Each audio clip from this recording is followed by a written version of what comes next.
saudara, Yesus itu perkataan Tuhan menjadi manusia atau Tuhan yang jadi manusia? Pikiran Allah yang dinyatakan kepada manusia itu, gitu Bang Juma. Alam semesta ini berasal dari pikiran nggak? Iya, firmannya, bahkan kejadian 1 kan, di kejadian kan penciptakan ada itu. Pada mulanya berfirman, firman itu ada ketika sebelum penciptaan. Maka dikatakan di Yohanes 1 ayat 3, segala sesuatu kan dijadikan oleh Yesus. Gitu loh. Astagfirullahaladzim. Inilah kekeliruan kamu. Karena kamu menganggap dia di situ Yesus. Kamu menganggap firman itu Yesus. Padahal uraiannya itu dinyatakan di Yohanes 1:14, firman telah menjadi manusia. Juga kan banyak itu yang dikatakan penciptaan itu kan ada dari dalam Yesus. Itu di Kolose 1 ayat 16 juga dikatakan karena di dalam Yesus telah diciptakan segala sesuatu yang ada di sorga dan yang ada di bumi, yang kelihatan dan yang tidak kelihatan, baik singgasana maupun kerajaan, baik pemerintah maupun penguasa, segala sesuatu diciptakan oleh Dia dan untuk Dia. Itu loh, kan jelas ayat itu. Assalamualaikum warahmatullahi wabarakatuh. Angkat tangan saya. Waalaikumsalam warahmatullahi wabarakatuh. Saya angkat tangan. Kalau sudah akut kayak gini saya angkat tangan.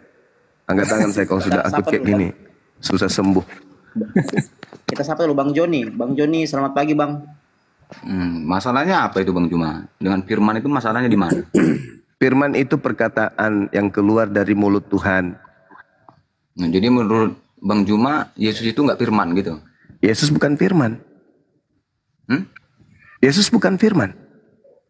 Yesus adalah manusia ciptaan yang berasal dari firman. Nah, ada tertulis di Alkitab, dia bilang, sebelum dunia ini ada, aku udah ada. Gitu. Sebelum Abraham jadi, saya sudah ada. Iya, apa itu? Sifat. Sifat yang melekat pada diri Tuhan kan? Yesus itu penjewantaan dari... Iya, itu maumu. Itu maumu, karena kau Kristen. Ketika Tuhan ditanya, ketika Tuhannya Yesus ditanya, apakah Yesus itu adalah dirinya sendiri? Bukan. Yesus itu ciptaannya. Makanya dikatakan di dalam kitab saudara, Yohanes 8:42, Yesus berkata apa? Aku datang menjadi manusia bukan atas kehendakku sendiri. Lalu atas kehendak siapa Yesus menjadi manusia? Memang betul. Nah, lalu atas kehendak siapa? Ya, lalu manusia. Atas kehendak siapa menjadi manusia? Dengan jadi manusia lah dia bisa menyatakan firman-Nya. Nggak mungkin dia jadi pohon. Saya tanya kepada saudara. Dia jadi batu, nggak mungkin. Saya tanya saudara, menurut Yesus, atas kehendak siapa dia menjadi manusia? Kehendak Tuhan, kehendak Allah. Bukan kehendak Yesus. Kehendak Tuhan, kehendak Allah itu dinyatakan dengan bukan kehendak Yesus. Bukan kehendak Yesus. Sama, Yesus dengan Tuhan sama. Sama. Inilah kalian Kristen. Kan sudah dinyatakan di Alkitab, dia bilang Yesusnya adalah satu. Yesusnya yang Anda tanya. Allah, berarti kau mengenal aku. Yesusnya yang Anda tanya. Yesus, ya paman. Anda menjadi manusia atas kehendak siapa? Apa jawaban Yesus? Maksudnya gimana? Kalau Yesus itu adalah Allah itu sendiri, maka yang mau menjadi manusia adalah Allah itu sendiri. Maka sang manusia ini akan berkata, aku menjadi manusia atas kehendakku sendiri. Aku sendiri yang mau jadi manusia. Tapi Yesus berkata apa? Aku menjadi manusia bukan atas kehendakku. Berarti ada yang berkehendak. Siapa yang berkehendak? Yesus kah? Bukan. Berarti Yesus ini hanya ciptaan yang berasal dari Tuhan. Buktinya dia mengatakan, aku menjadi manusia bukan atas keinginanku.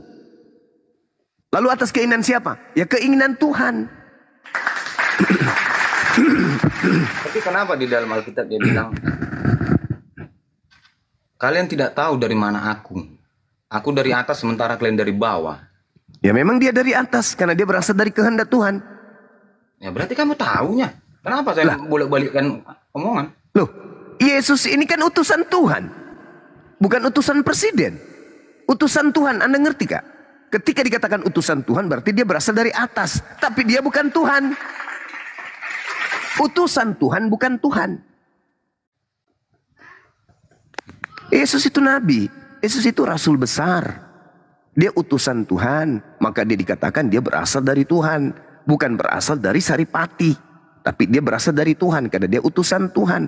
Tapi statusnya sebagai nabi untuk Bani Israel. Kalian aja yang menuhankan utusan Tuhan. Kenapa? Karena Yesus diutus bukan untuk kalian.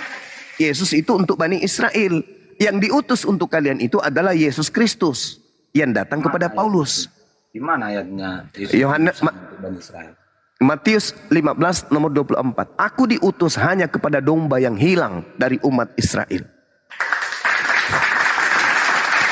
Sedangkan Yesus Kristus yang kalian sembah itu beda dengan Yesus yang datang untuk Bani Israel. Memang namanya sama, Yesus Kristus. Sama, tetapi itu bukanlah anak Maria. Yesus Kristus yang kamu sembah itu adalah makhluk roh, bukan manusia. Sedangkan Yesus yang adalah anak Maria itu adalah manusia. Dia mengajar sebagai manusia. Dia datang sebagai utusan Tuhan. Dia datang sebagai nabi. Bang Juma, bedanya Yesus sama Yesus Kristus apa? Coba. Bedanya Yesus dengan Yesus Kristus anak Maria dengan Yesus Kristus yang kamu sembah. Yesus anak Maria manusia. Yesus yang kau sembah itu adalah makhluk halus. Kok tertawa? Arti Kristus apa Bang Juma? Arti Kristus artinya Mesias, manusia yang diurapi. Ah iya, dia namanya Mesias yang dinantikan dari nubuatan para Yesaya, nabi-nabi sebelumnya Bang Juma. Itu Yesus anak Maria yang makanya dikatakan dia dapat gelar Kristus. Itu anak Maria. Itu anak Maria kawan yang adalah manusia. Arti Yesus apa Bang Juma coba? Arti nama Yesus. Yesus itu nama yang diberikan kemudian Tuhan bersama dengan kita. Boleh diterjemahkan gitu juga boleh. Nah sekarang permasalahannya bukan dari terjemahan kata per kata, bukan. Yang saya maksud di sini kawan, Yesus yang untuk Bani Israel dan Yesus yang untuk kalian itu adalah Yesus yang berbeda. Oke, jadi, saya tanya. Yesus sama Yesus Kristus itu beda ya Bang Juma? Beda. Sekarang Anda baca Matius 24 nomor 4 nomor 5. Boleh Anda baca? Di mana? Matius 24 nomor 4 nomor 5. Oke, bentar ya Bang Juma ya, aku carikan. Ya, silakan kawan, silakan.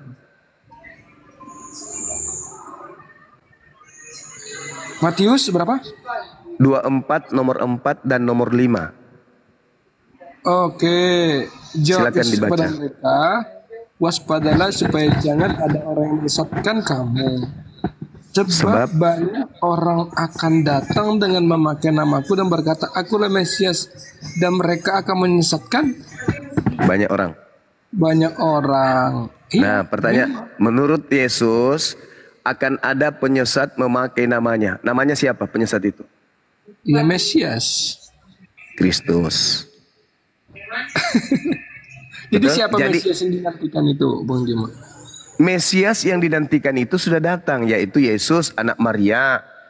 Yesus anak Maria, ketika dia mengajar, dia berpesan kepada Bani Israel, wahai Bani Israel, waspadalah kepada penyesat yang datang kepadamu dengan memakai nama Yesus dan berkata, akulah Kristus. Jadi menurut Yesus, penyesat setelah dia terangkat ke langit muncul bernama Yesus Kristus. Jadi arti Kristen itu apa Bang Juma? Pengikut Kristus. Betul?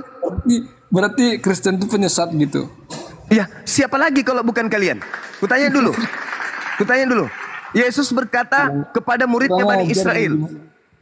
Yesus berkata kepada muridnya Bani Israel. Karena murid Yesus itu tak ada yang Kristen. Semuanya Bani Israel. Iya, tapi kan dikatakan Bang Juma, keselamatan itu hanya datang dari bangsa Yahudi. Itu kalau begitu, tolong tunjukkan dalilnya di mana kemudian Tuhan berfirman kepada Nabi Musa dan firman-Nya itu untuk bangsa luar Israel. Ada nggak? Ada nggak? Itu kan gambarannya. Yesus kan belum itu gambaran. Hanya bergambaran. Tunggu dulu. Jangan kemana-mana dulu. Menurut Yesus, penyesat yang muncul setelah dia bernama Yesus Kristus. Apakah Anda percaya? Iya, itu gini Bang Juma, itu menceritakan akan ada orang yang membuat mujizat atas namaku. Tetapi hati-hati, bukan kan begitu. itu dikatakan. Bukan begitu Berarti Bang dalilnya. Juma ini kan penyesat Bang Juma, karena di luar kan itu dikatakan Bang Juma sebenarnya ya. Karena udah jelas dikatakan.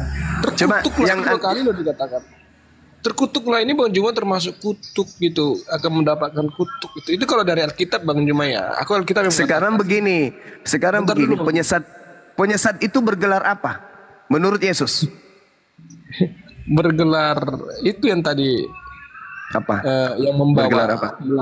melakukan mujizat. Kemudian Enggak, bergelar apa? Penyesatnya bergelar apa dulu? Gelarnya dulu. Menurut ya Yesus. Mesias. Nah, Terus, Mesias dalam bahasa Yunaninya apa? Kristus. Betul? Kristus dong. ya yang diartikan benar. Kristus.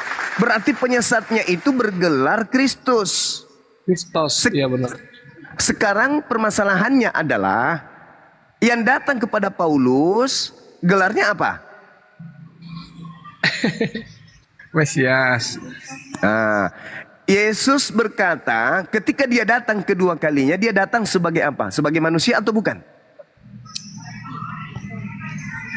Iya, sebagai manusia. Sebagai manusia. Yang datang kepada Paulus di Damsik apakah manusia? Iya, manusia. Bukan manusia. Coba Anda baca di dalam Galatia 1 nomor 11, nomor 12. Baca sekarang. Baca sekarang, Bang. Oke, sebab aku menegaskan kepadamu, saudaraku, bahwa Injil yang kuberitakan itu bukan Injil manusia, karena aku bukan menerima dari manusia dan bukan manusia mengajarkan kepadaku, tetapi aku menerima oleh pernyataan Yesus Kristus. Oke. Sekarang saya tanya. Menurut Paulus di situ Yesus Kristus itu manusia atau bukan? Ya, aku ikuti jalan pikiran Bang Juma lah. Iya, benar. Bukan dalil. Jangan ikuti saya. Dalilnya yang Anda ikuti. Paulus menerima Injil 13 kitabnya bukan dari manusia, tetapi makhluk yang bukan manusia itu bernama Yesus Kristus. Yesus berpesan kepada muridnya, waspadalah kepada penyesat yang akan datang dengan memakai nama Yesus Kristus. Kalian pengikut siapa? Kalau Yesus anak Maria, mereka hanya untuk Bani Israel. Dia hanya untuk Bani Israel. Galatia 1 Bang Juma yang dikatakan di Galatia 1 ayat 8 itu merujuk kepada siapa coba? Yang mana? Di mana? Tetapi sekalipun kami atau seorang malaikat dari surga yang memberitahukan kepada kamu suatu Injil yang berbeda dengan Injil yang telah kami beritakan kepadamu, terkutuklah Bang Juma. Itu dikatakan berarti Yesus terkutuk. Berarti Yesus terkutuk. Berarti Yesus terkutuk. Berarti Yesus terkutuk. Berarti Yesus terkutuk karena Yesus tidak mengajarkan Roma, Galatia, Filipi, Timotius dan seterusnya. Berarti Yesus terkutuk juga.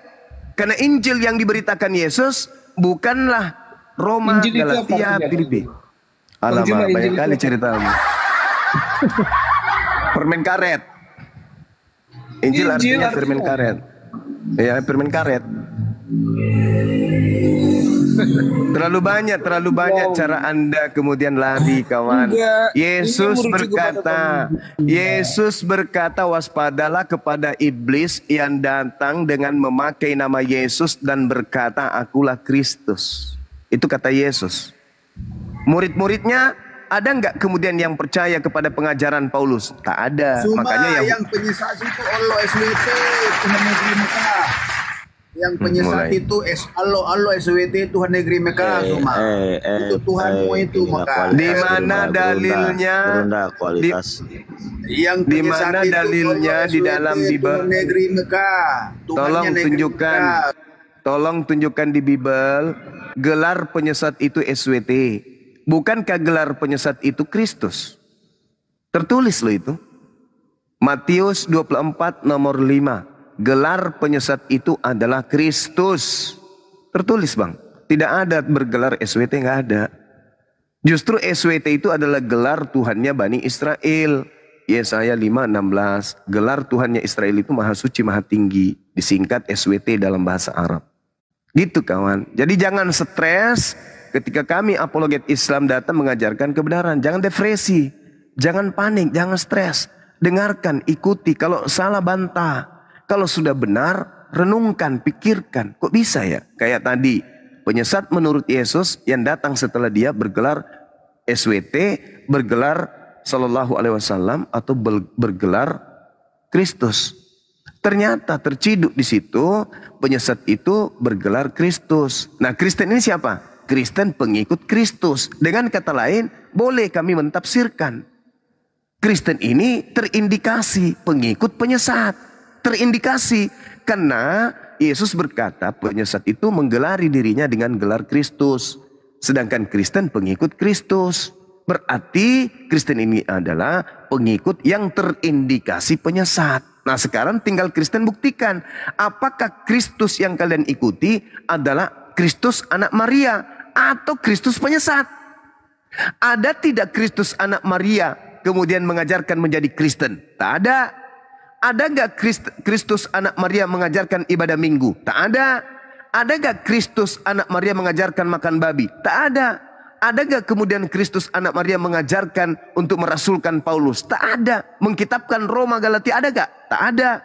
Tetapi Kristus yang datang kepada Paulus mengajarkan menjadi Kristen. Berarti Kristus anak Maria dan Kristus yang ada penyesat itu berbeda. Dan pengikutnya antara pengikut Kristus anak Maria dan pengikut Kristus yang penyesat juga berbeda.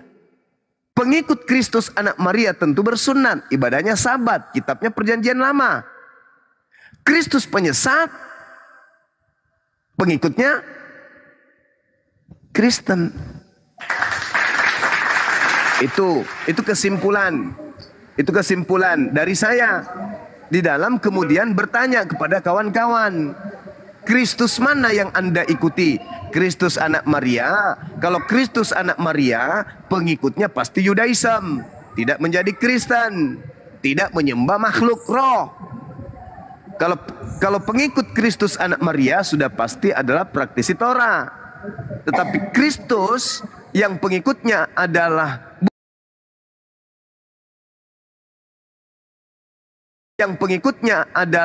bukan anak Maria, sudah pasti berbeda pola agamanya. Makanya antara Yahudi dan Kristen berbeda. Sudah 2000 tahun mereka tidak pernah satu. Kenapa? Karena satu pengikut Kristus Mesias yang asli, satu pengikut Mesias yang palsu. Gitu kawan-kawan. Pasien selanjutnya. Kita sapa dulu Bunda Lena. Selamat siang Bunda Lena. Bunda Lena. Bunda Lena. Ya, bukan alat ini Islam ya? Bukan alat Islam, bukan alat. Ah, Bunda Lena Kristen itu tapi naik aja. Alhamdulillah Bang, Islam Bang. Alhamdulillah. Ya, bukan alat Islam. Oh. Bah ini Kristen kita turun semua nih. Turun semua nih Kristen. Ya, naikkan yang Kristen aja, host. Ya, tunggu. Ya, sabar, saya cari dulu, banyak sekali yang follow saya teman Kristen ini, tunggu. Tapi ini pada kabur semua. Tadi Immanuel juga Kristen keras itu. Tapi dia kabur juga. Kadang juga dia menghujat ya. Bunda Lena juga tadi tuh ya, mana Bunda Lena? Tunggu saya cari dulu. Ini pada turun semua, saya perhatikan nih Kristen ya. Tampaknya ada sebagian yang sadar kayaknya nih. Tunggu saya cari dulu. Ini Bang Yosef Kristen, kayak ini Bang Yosef ini, saya sudah lupa.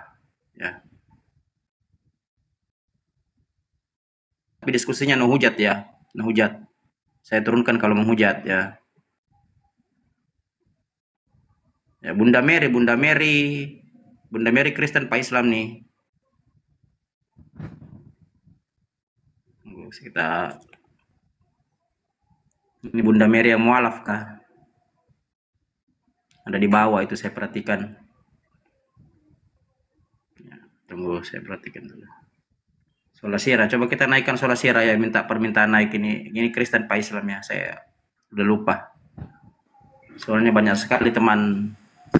Buatkan moderatorku, host. Ya, sabar Bang. Ini ada Bunda Sosa, sudah tampak Bunda Sosa nih. Sudah tampak nih. Tadi Bang Lemah Lembut itu ke report tadi yang teman diskusinya Bang Zuma tadi, lawan diskusi. Bang Steve, naik Bang Steve, ini Kristen ya. Ya, kita sapa dulu Bunda Sosa. Bunda ini atau Abang nih? Sosa. Bang Steve. Assalamualaikum warahmatullahi wabarakatuh. Ya, yang teman-teman Islam minta tolong dulu ya, jangan minta permintaan naik ya. Kita sediakan slot buat teman kita Kristen ya. Ya, karena ada gurunda kita ya, ada Bang Zuma ya. Kita naikkan dulu ya. Tadi ada 4 di sini tapi pada kabur semua ya. Kristennya aja banyakin, Kristennya aja banyakin. Kalau Kristen cuma 2 kolom dia nggak mau naik. Naikkan 4 Kristen. Bang Rey coba kita Bang Rey, Ya, Bang ya, Randy. ya, Gurunda, assalamualaikum. Saya aja yang turun. Waalaikumsalam warahmatullahi bisa diwaraskan Gurunda. Masya Allah. Makasih banyak. Makasih sahabat. Ini Waalaikumsalam. ini Sosa.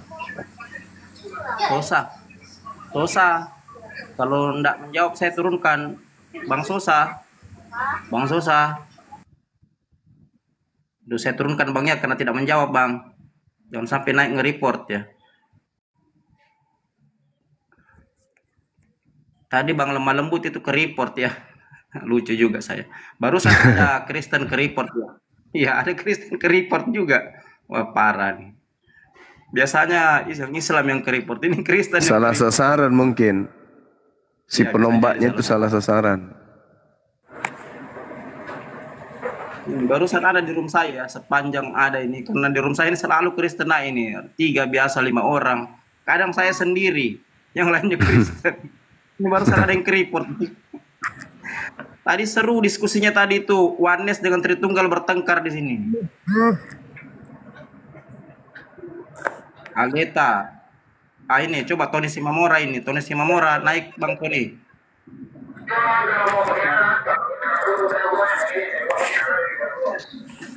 Bang Empirus, selamat siang Bang.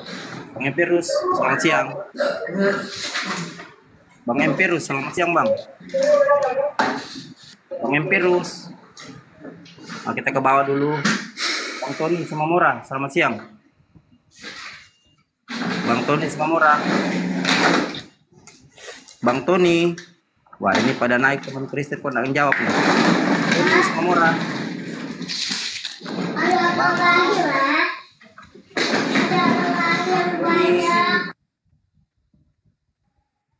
Bang Tony, awas suara anak-anak Bang. Ya, di mute dulu. Izin host, saya di bawah aja host. Ini ada Bang Ferdi ya. Ini kebetulan akademisi Kristen nih. Ada Bang Ferdi naik nih ya. Nah ya, ini Bang Ferdi kita sapa ya. Beliau akademisi Kristen ya. Ini pernah naik belum saya. Ya, Bang Ferdi, selamat siang Bang. Bang Ferdi. Bang Ferdi, selamat siang. Bang Ferdi. Bang Ota, monitor Bang. Bang Ota, waras, monitor. Suara saya kedengaran. Iya, kedengaran.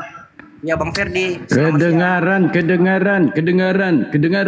Ferdi, selamatkan siang. Oh, ada Bang Dalbo ya, saya lupa ya kalau ada Bang Dalbo di atas. Ternyata ada Bang Dalbo di atas ya. Saya tidak lihat Bang. Sorry.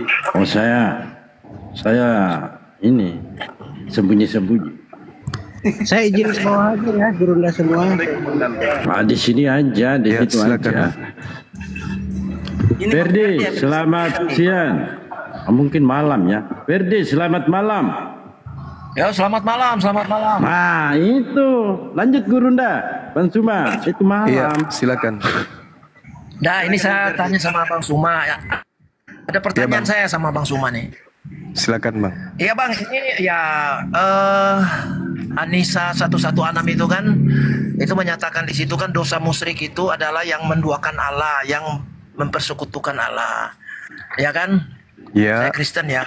Jadi, nah di Musnah Ahmad 5364 itu kan yang mencium batu itu menghapus dosa sehabis-habisnya. Gimana Gurunda menjawab itu? Silakan. Iya. Jadi yang mencontohkan kemudian untuk mengusap Hajar Aswad itu adalah baginda Rasulullah Muhammad sallallahu alaihi wasallam. Sedangkan Al-Quran menjelaskan bahwasanya kul in kuntum tuhibbunallah fattabi'uni yuhibbukumullah wa yaghfir lakum dzunubakum wallahu ghafurur rahim. Itu diterangkan dalam surah Ali Imran ayat 31. Jadi kaidahnya gini. Kul in kuntum tuhibbunallah fattabi'uni. Katakanlah wahai Nabi Muhammad kepada manusia, jika kamu mencintai Allah, maka ikutilah aku. Nah, jadi kalau mencintai Allah maka ikuti Nabi Muhammad. Nabi Muhammad mencium Hajar Aswad, kami diperintahkan mengikuti beliau. Ketika mencium Hajar Aswad, maka dosa dihapuskan. Siapa yang menghapuskan dosa? Allah. Bukan batu. Bukan batu. Sama seperti ketika kemudian ingin menghapus dosa, sembeli domba. Apakah domba yang menghapuskan dosa? Bukan. Yang menghapuskan dosa adalah Allah. Tetapi Allah memberikan cara untuk menghapus dosa. Kamu sembeli domba, kamu cium Hajar Aswad. Iya, artinya pertanyaan saya gini, yang perintahkan Muhammad ini cium batu itu siapa, Bang Suma? Segala sesuatu yang dilakukan oleh baginda Rasulullah Muhammad sallallahu alaihi wasallam itu adalah wahyu dari Allah, petunjuk dari Allah. Meskipun kemudian di dalam Al-Qur'an dalam surah An-Najm Allah Subhanahu wa taala menjelaskan bahwasanya Nabi Muhammad yang diberikan kepadanya itu semua adalah wahyu. Madalla sahibukum wa ma gawa wa ma yantiqu anil hawa in huwa illa wahyu yuha. Apa yang Allah perlihatkan, apa yang Allah nyatakan, apa yang Allah instruksikan, tuntun kepada beliau, itu semuanya adalah wahyu dari Allah. Jadi, apakah itu cium batu tidak menduakan Allah gitu? Oh tidak, karena tidak menyembah batu. Sama seperti ketika Anda menyembeli kurban, menyembeli domba. Apakah kemudian itu menjadikan musyrik? Tidak. Tidak ada kemusyrikan di sana. Karena di situ kita tidak menyembah batu. Sama seperti ketika dikatakan bahwa bersedekah itu menghapuskan dosa. Apakah kemudian bersedekah dengan uang bahwa kita menyembah uang? Tidak. Sama seperti orang Yahudi misalnya, Bang. Di dalam Keluaran 29 nomor 14. Di situ dikatakan tentang Trinitas. Dagingnya, kulitnya, dan taiknya. Tai sapi dibakar, maka menghapuskan dosa. Apakah kemudian ketika orang Israel membakar tai sapi, itu sama halnya dia menyembah kemudian sapi, menyembah tai sapi? Enggak. Itu adalah syarat untuk kemudian Tuhan hapuskan dosa. Salah satunya adalah mengusap Hajar Aswad, salah satunya adalah membakar tai sapi. Bahkan kalau Anda melihat di dalam Yesaya 6, nomor 7, mencium batu bara itu sebagai penebus dosa. Bukan batunya yang menghapuskan dosa, bukan. Tetapi perintah yang kita lakukan sama seperti saya nih. Saya ingin ke Mekah, ingin berziarah ke sana. Apa yang saya perjuangkan, harta saya, waktu saya untuk kemudian sampai ke sana, itulah yang dinilai oleh Tuhan. Bukan batu yang menghapus dosa. Tidak ada dalilnya batu menghapus dosa, Bang. Anda cari. Ya, Anda cari. Ya, Anda tidak akan temukan itu. Oke, saya tanya lagi. Batu ini kan sudah ada di tempat itu ya. Apakah sebelum Islam ada, abad ke-7, batu ini sudah ada di tempat situ, Bang Suma? Ada. Sudah ada. Berarti kalau sudah ada sebelum Nabi Muhammad 630 ke Mekah, ke Arab. Kalau batu ini sudah ada, batu ini dipakai siapa dulu? Saya boleh tanya kegunaan batu ini kalau memang sudah ada ya. Mereka pakai untuk apa batu ini dulu? Silakan. Ya, jadi gini, saudara, Nabi Muhammad SAW itu adalah pemberi bimbingan kepada umatnya, yaitu umat Islam. Nah, kemudian Nabi Muhammad memberikan syariat. Ketika Anda berbicara mengenai Hajar Aswad, Nabi Ibrahim itu yang meletakkan kemudian di sana pertama kali. Dialah yang kemudian yang pertama kali meninggikan kemudian batu yang ada di sana. Kemudian diturunkan kepada anaknya Nabi Ismail. Lalu kemudian ke anaknya Kedar. lalu keturunannya sampai kepada baginda Rasul Muhammad sallallahu alaihi wasallam. Itu yang ingin saya katakan kepada saudara. Jadi poinnya di sana tidak ada umat Islam menyembah batu, nggak ada. Jadi tidak ada kemusyrikan. Yang musyrik itu yang mentuhankan Yesus Kristus. Karena pencipta langit dan bumi itu bukan Yesus Kristus. Tidak ada nabi-nabi yang mengajarkan Tuhan mereka itu bernama Yesus Kristus. Jadi Kristen inilah yang kemudian yang mempertuhankan Tuhan selain daripada Tuhan, yaitu manusia atau makhluk roh bernama Yesus. Jadi gini, Jadi sebelum ada peradaban agama Islam di situ, itu kan tempat berhala ya, besaran ya. Itu tempat berhala besar-besaran. Ya itu ya Hubal ya. Mereka di situ sudah itu besar-besaran penyembahan berhala di situ. Kalau memang batu Hajar Aswad sudah ada di situ, ya itu saya pertanyakan. Kenapa batu ini dipakai sampai sekarang? Yang pasti batu ini ada di lingkaran penyembah Hubal ini. Ya. Justru karena kedatangan Islam itulah yang menghancurkan penyembahan terhadap berhala. Tempatnya yang kemudian dibersihkan oleh Rasulullah, itulah yang dikenali dengan Fathul Makkah. Ketika kemudian datang Nabi Muhammad membersihkan berhala-berhala, lalu ditundukkanlah kemudian orang-orang Quraisy yang ada di sana, lalu batu tugu ini menjadi batu arah ibadah. Dan semua nabi-nabi itu memiliki batu sebagai arah ibadah. Hanya Kristen yang tidak punya batu kecuali ya batunya Yesus yang dijadikan sebagai arah ibadah. Di dalam kitabnya orang Yahudi yang Anda ambil secara tidak sah, di dalam kitab Kejadian 28 nomor 22, di situ berbunyi gini.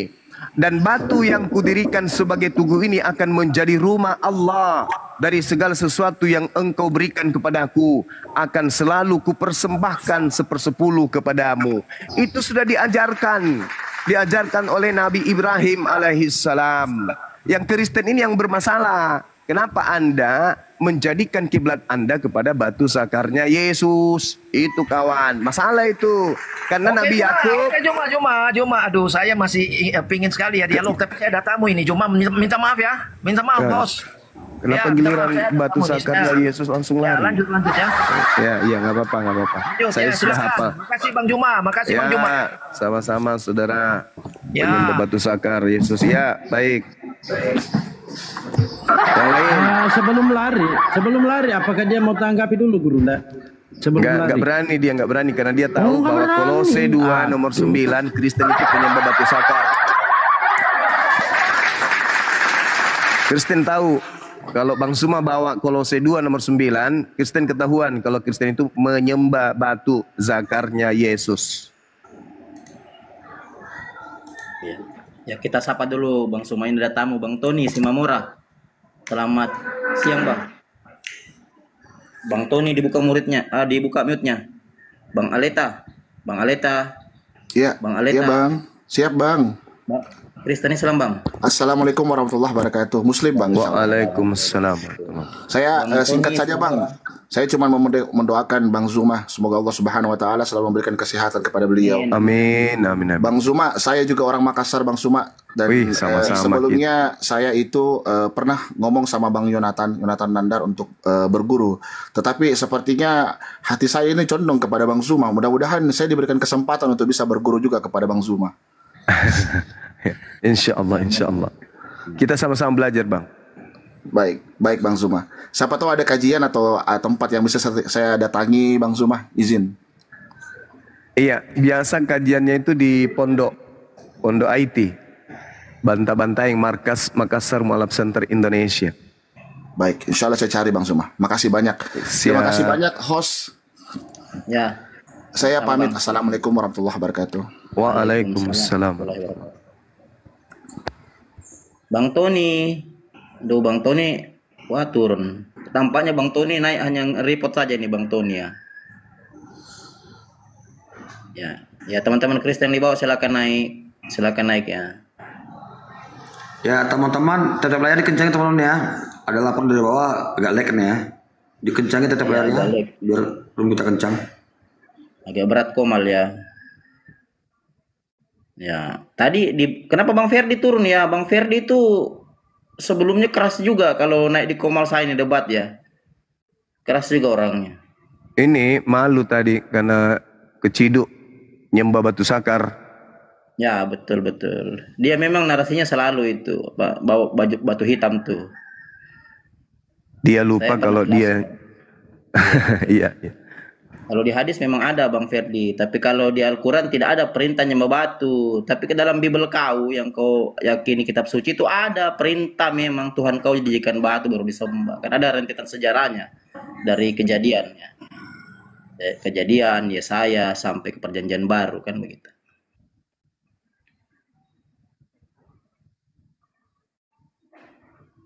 Padahal dasar tentang batu hitam kan sudah dijelaskan itu sebenarnya dalam